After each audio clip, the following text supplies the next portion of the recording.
My name is Joke and I'm a German-Nigerian visual artist based in London. My practice revolves around exploring identity, heritage, memory, migration, and particularly how it relates to Black womanhood. Much of my work begins with conversations, whether with myself or with others, and I often take what might be a long conversation and condense it into short, digestible statements, which then act as a starting point, a conversation starter for the viewer to be able to take it in and reflect on their own stories. So I think a lot about how language and our lived experiences shape who we are, and I'd say my work offers that conversational bridge which brings women together to share their stories and authentically and unapologetically be themselves. I predominantly work with textiles in my work, and textiles are deeply woven into the culture and DNA of Nigeria, whether worn or displayed, but always celebrated. And that's something that I've always really wanted to express through my work. I see textiles as more than material. They are vessels of memory, carrying so much depth, so much story, so much history, and that's something that I never want to see forgotten. I want it to only ever be celebrated and passed on. So I use textiles to create installations and sculptures to translate the dialogues that we have with ourselves or with those around us and to make it into something quite physical. Textile work for me is intimate and expressive. It requires me to feel the material and work with it rather than against it. And I use Hessian in my work, which is a sustainable and biodegradable fabric. And so if it was ever to be discarded, it would simply return to the earth and not harm it, which I think is quite poetic. Working with Hessian allows me to speak about endurance and survival, while the act of stitching evokes this sense of care, repair, and connection. Hessian can fade over time depending on its exposure to light and touch, and so I find that quite beautiful as well, this idea of a fabric carrying so much history, carrying all the wear and tear, and I think it gives that sense of endurance despite everything it's been through. And also looking at Hessian, you think of all the goods that are being transported in coffee bags or in potato sacks, and this idea of migration, of the sack traveling through time and through all these different seasons and all these different countries, and how it arrives at its destination and it's still intact. The red yarn I use is intentional too. So for me, it offers a sense of a gentle urgency, a call to action, while also reminding us of our interconnectedness, our shared histories, and the visceral things that bind us.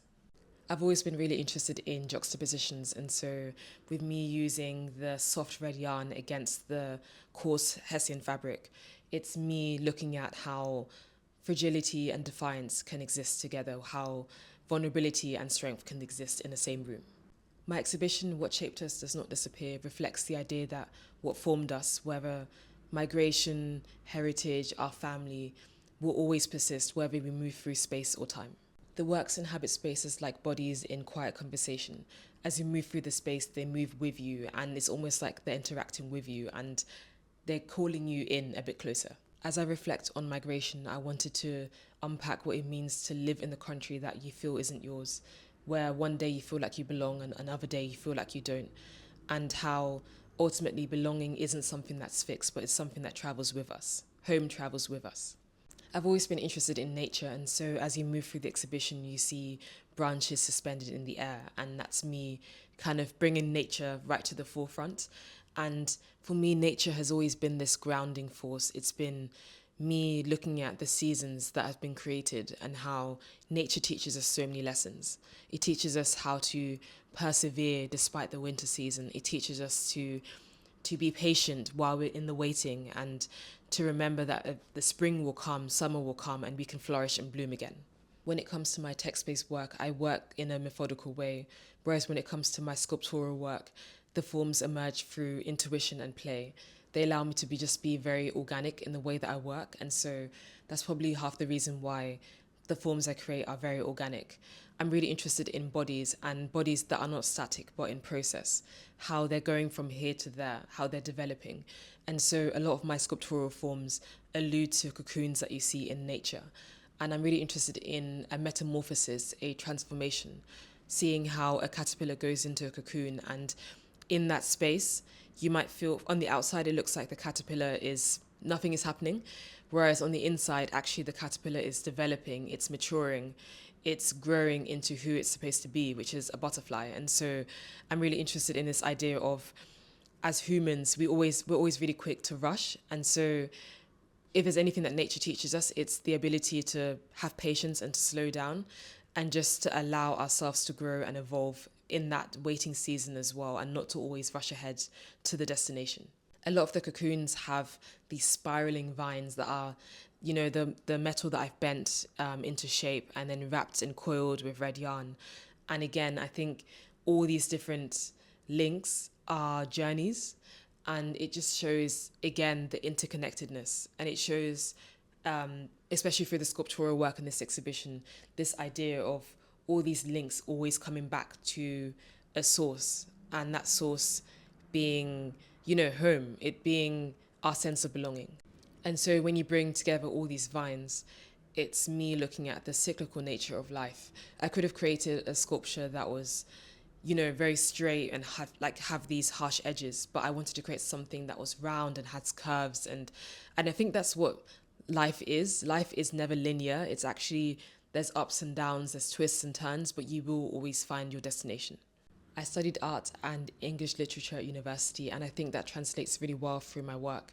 I've always been really interested in sharing thoughts, ideas, and feelings in a very visual sense. And I think words are really important. They can be used to tear us down or lift us up. And so I've always been interested in how we can use our words to really uplift those around us. Along with English, I also speak German, and I'm currently trying to learn more Yoruba. And so language has been something that I've always acknowledged. I know it is a big part of my heritage, and it's something that I want to embrace. And I want to embrace it because it forms part of who I am. It is a foundation. The words I choose, whether in English, German, or Yoruba, hold a certain meaning and narrative. And so it's something that I really want to do more of in my work. And I think it also opens up the discussion to a wider audience. And that's something that I hold really dear to my heart, because accessibility is something that I think a lot of us aren't afforded. And so I want to find the different ways where I can make my work more accessible. My desire is for the viewer who goes through the exhibition to find elements that they can relate to, for them to feel seen and heard, and to be able to reflect on their own personal histories and how they connect to others, and ultimately for them to remember that what shaped us, and whether that's through our histories, our culture, our identity, wherever we are, that will always endure. It will never disappear. To other creatives, I'd say honor your voice and your story. Make space for your experiences because they matter. Your story could be a conversation starter, a place of healing, a bridge between people. So I would say trust your process, invest in yourself, and allow your practice to be both disciplined and open. All the works in the exhibition really speak to me in so many different ways, but I would say the work to return is to find the parts of myself that never left. That work really hones in on this idea of home being something that cannot be taken away from us. It is something that isn't fixed but travels with us. And so it's this idea of home always being with us and enduring despite us even being displaced. I always say that no 2 days in my art studio are ever the same. One day I could come in and that day would be 50% admin work, 50% making artworks.